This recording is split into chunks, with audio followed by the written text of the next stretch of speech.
if you have to prepare for civil services, you have to move to Delhi. With a lot of difficulties, financial issues, I somehow reached Delhi, got into an institution, then started my preparation. But as soon as I reached Delhi, things were completely different. On an average, it took me near about 2 years to understand what exactly this examination is.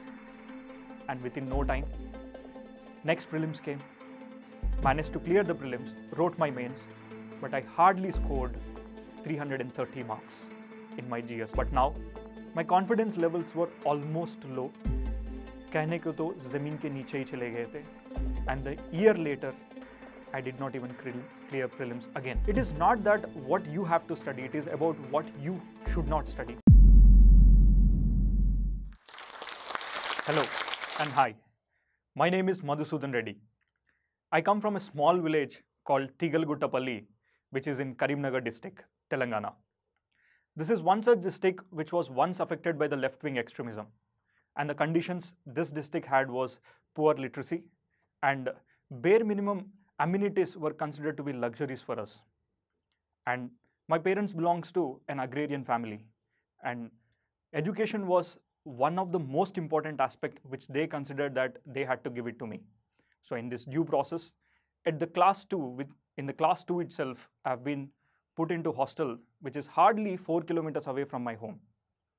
And I'm asked many times, Mama, why do you want me to put into that hostel? I wanted to go from my home. They said that, Beta, यहाँ पे education is not up to the mark. People at your age, they study for 4 to 5 years and immediately they go for other extracurricular activities which are away from studies. So इसीलिए they have put me in the hostel, and academically I was an average student. On an average, I used to score 60-65%. But when it comes to extracurricular activities like sports, co-curricular activities, I was very good. At the age of 16, I was throwing the ball at 130 kilometers per hour. For a cricketing career, this was considered to be one of the finest speed which a cricket young kid can have. So when I went to the selections for the district committee, they have directly put me into the zones level where I had taken 2 5-wicket hauls in the consecutive matches. And the gates for my cricket has opened up. This is where, for the first time, MRF Foundation came and said, Reddy, your gates are welcome to the speed world.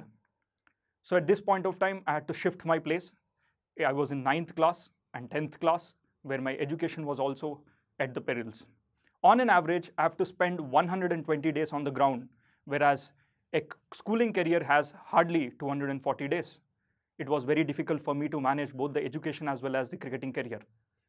But little later, MRF was pleased enough to give me such a kind of education jahan pe, where I can bowl well and I can also study.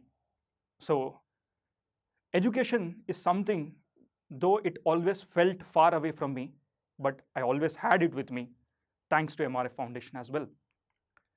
In my 10th, I scored hardly 60 odd percentage. But immediately after that, I wanted to study CBSE. There were no CBSE schools in and around in the Hyderabad region. To get into those schools, you should be privileged or you should be a government employee. But there was so much craze in the south that CBSE schools may you have to study. So I had to travel all 500 kilometers to Visakhapatnam, then take an admission in there, and change my cricketing career from one association to a different association. And immediately, they were also very happy to accommodate me, and then they gave me the opportunity to get into the state team. So here I was doing really good, got into the state team, and even I played for Ranji. So for a kid who is hardly 18 years old, getting into Ranji, and then with all the support that I had, both at the level of cricket and also with respect to education, I somehow got into the extended merit list of IIT as well. So I had two opportunities. One, should I go to IIT or should I choose my cricketing career? So with the peer pressure and all, I had to choose an extended merit list college, which is far away. It is in Varanasi. Went there, stayed for 3 months, felt that this is not my cup of tea. And then I had to come back, take the scholarship which has been given by my state university, जहाँ पे I started my cricketing career again. And this is the time period when I played Ranji Trophy as well. But this is the stage where my career was at almost peaking. For a 20-year-old kid, what more is required when you play Ranji Trophy and you get paid well for playing that, and at the same time, you are also having good identity when you go out. All of a sudden, I had to play a match in Ahmedabad, जहाँ पर I had to face an injury. I was running for a catch. I was 3 to 4 feet into the air. That is when my fellow teammate was rushing for the catch and he had hit me hard. There was with all clean intentions, but still I fell to the ground. जहाँ पर immediately after 2 seconds I have realized that my hand was broken. The length of my hand is increased by almost half a feet, and that is when the physio came running and said that, Reddy, it's time, you have to go back. So 2 days later, I had undergone a surgery, and in the next 2 years, I had undergone 3 surgeries and a full stop to my cricketing career because I was no longer in a position जहाँ पर I can bowl 20 overs at a consecutive level. Now, on a one fine day, one of my friend told that there's a seminar that is going to be conducted in the Mother Teresa Bhavan, जहाँ पर a civil servant is going to come, and he's a famous civil servant in that state.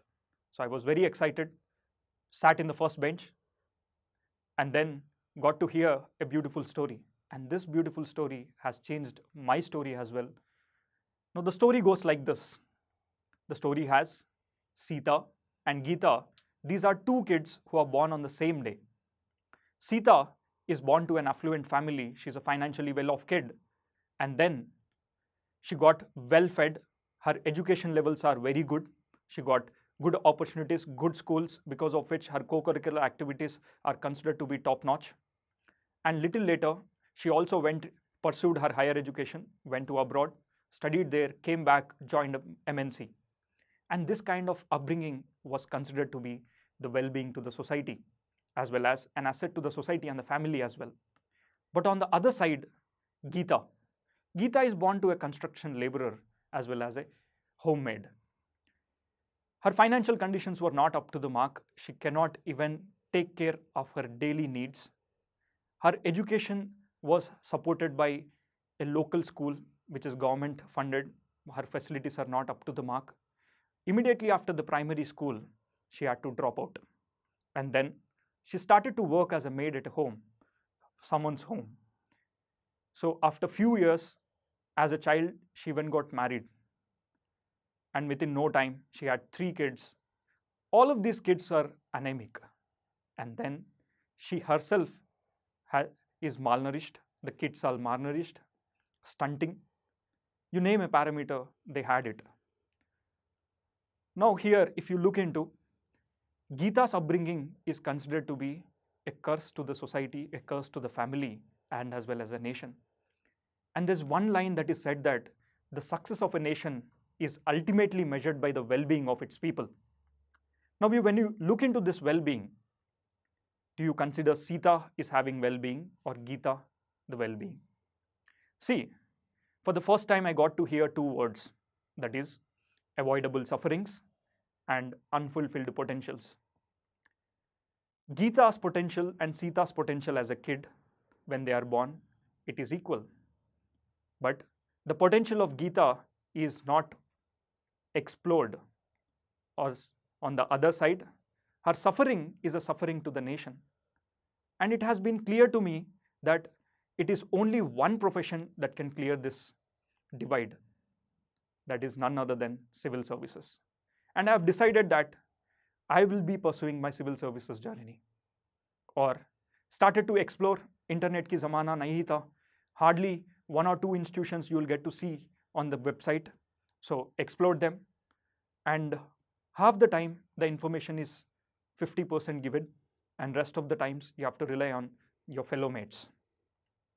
So almost did my research near about 1 month, but could not get much because living in the far-fetched area, and got to learn that if you have to prepare for civil services, you have to move to Delhi. With lot of difficulties, financial issues, I somehow reached Delhi, got into an institution, then started my preparation. But as soon as I reached Delhi, things were completely different. पहले तो मुझे एक broker मिला था. He took me somewhere, showed me different set of rooms, and each room was nothing less than a matchbox. The life that we have seen in the college, the life that we have seen in the southern parts of India, it was not the same. So walking across the old Rajendra streets, I've met many people, all the people who come from Northeast, Kashmir, almost from Kanyakumari, even from Gujarat, Rajasthan. A complete diversity mila tha mujhe. Here, on the day 2, when I went out, I got to meet a person named Anil. Anil is none other than a chai wala. He said me that he has mentored more than 50 people. So कहने के तो आपको mentors, even a walking person can be called as a mentor in Old Rajendra Nagar. The fastest thing that runs away in Old Rajendra Nagar is time, and my time too has passed away. On an average, it took me near about 2 years to understand what exactly this examination is. And within no time, next prelims came, managed to clear the prelims, wrote my mains, but I hardly scored 330 marks in my GS. Never imagined that this would be the score. Waited for another year, could not clear prelims. It's been almost 4 years by the time I've already into the civil services preparation. Now, it was time for me to rethink that 5 years before, my cricketing career was at the peak. For a 20-year-old kid, that was the peak one should have. But now, my confidence levels were almost low.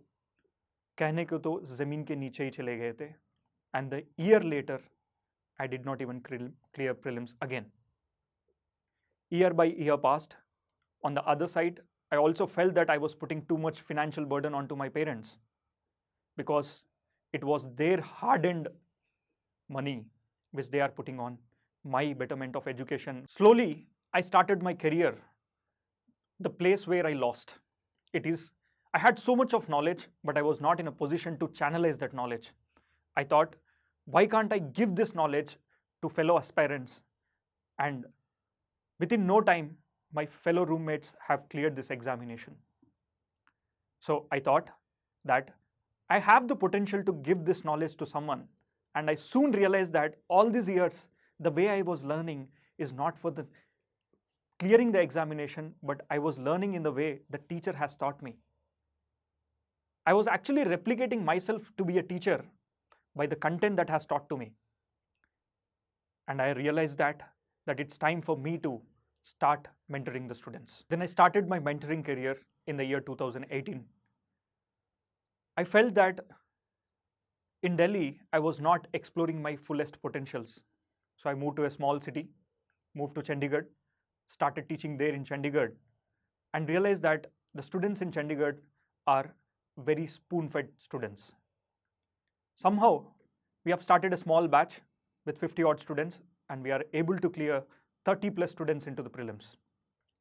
And this gave me immense confidence. The route that we are choosing is the right path. And then the journey begins for my civil services mentorship. I've thought that staying in Chandigarh, I'm only able to support hardly few students. In this due process, I met MK Yadav sir. He gave me a better opportunity जहाँ पर I can reach to thousands of students. And here I am reaching you. I've realized that since the time I started my preparation and the time now, there's a flood of content that is available in the market. The biggest difference is that at a point of time जहाँ पे content ही नहीं था, अभी content का flood ही चल रहा है. It is not that what you have to study, it is about what you should not study. This is the fundamental thing as an aspirant one should know now. And I already told you that there is no right way for a wrong preparation and no wrong way for a right preparation. एक right preparation एक अच्छी mentorship के साथ ही आगे जा सकता है, जहाँ पे technology भी हो, teaching भी हो, और साथ के साथ who will understand your mental setup as well. The potential of Geeta and Sita are same, but if a level playing platform is given to both of them, then both of them would have been in the same position. In the same way, when you have technological support, mentorship support, as well as a level playing field for every student, understanding the potential of each student and mentoring them accordingly. This is what I thought, and me and MK Yadav sir believes in this firmly. So we have tied up with the IIT Kanpur and then decided that we are going to bring in the artificial intelligence testified platform. And in this platform, it identifies every student's potential, weak areas, strong areas, as well as what should be their strength areas, so that we can give the better results that they have within their potential. I've seen the highs of Ranji Trophy, lows of my civil services preparation, but in the last 4 years, I'm so happy to tell you that we have given more than 100 plus selections at the IAS Hub. And I want you to be the next one.